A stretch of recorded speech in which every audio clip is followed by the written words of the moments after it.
ആ തമ്പനയിൽ കാണുന്ന ഇമേജിലേക്ക് ഈ വീടിനെ നമ്മൾ മാറ്റും. അതിൽ ഗ്രൗണ്ട് ഫ്ലോറിൽ കാണുന്നതെല്ലാം ഉള്ളത് തന്നെയാണ്. ഇവിടെ ഒരു ബെഡ്റൂം എടുക്കുന്നുണ്ട്.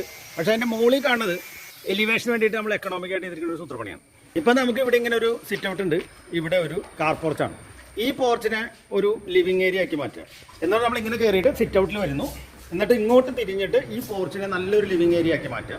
ആ ലിവിങ് ഏരിയയിൽ നിന്ന് ഇങ്ങോട്ട് കടന്നു കഴിഞ്ഞിട്ടുണ്ടെങ്കിൽ നമുക്ക് നല്ല വലിയ പേഴ്സണൽ സ്പേസ് കിട്ടും. ഡൈനിങ്ങും ലിവിങ്ങും അതുപോലെ തന്നെ ഇവിടെ ഒരു ഓപ്പൺ കിച്ചൺ ഒക്കെ വരും. ഒരു personal living area, T V ഒക്കെ കാണാൻ വേണ്ടിയിട്ട് അതും ഇവിടെ ഉണ്ടാക്കിയിട്ട്, നേരത്തെ പുറത്തുനിന്ന് കാണിച്ച ബെഡ്റൂമാണ്, അതും അതിന്റെ ടോയ്ലറ്റ്. മുകളിലേക്ക് എത്തുമ്പോൾ ഇവിടെ ചെറിയൊരു കിച്ചണറ്റ് ഉണ്ടായിരുന്നു. ഈ റൂമിനെ ആ കിച്ചണറ്റിനെയൊക്കെ കൂടി ചേർത്ത് ഒരുമിച്ചാക്കിയിട്ട് നേരത്തെ നമ്മൾ എലിവേഷനിൽ കാണിച്ച ആ വർക്കില്ലേ, ആ വർക്കിന്റെ ബാക്കിലായിട്ട് ലോണ്ടറി ഏരിയ കൊണ്ടുവരാൻ വേണ്ടിയിട്ടാണ്, തുണിയൊക്കെ ഉണക്കാൻ വേണ്ടിയിട്ട്. അതേപോലെ തന്നെ ഈ സ്ലോപ്പിംഗ് ഏരിയയുടെ ഈ കാണുന്ന സ്പേസിന്റെ മുകളിലായിട്ട് ഒരു ബാൽക്കണി കൂടി കൊണ്ടുവന്നു കഴിഞ്ഞാൽ നല്ല രസമായിട്ടുള്ള ആ എലിവേഷനിലേക്ക് നമ്മൾ ഈ വീടിനെ മാറ്റും.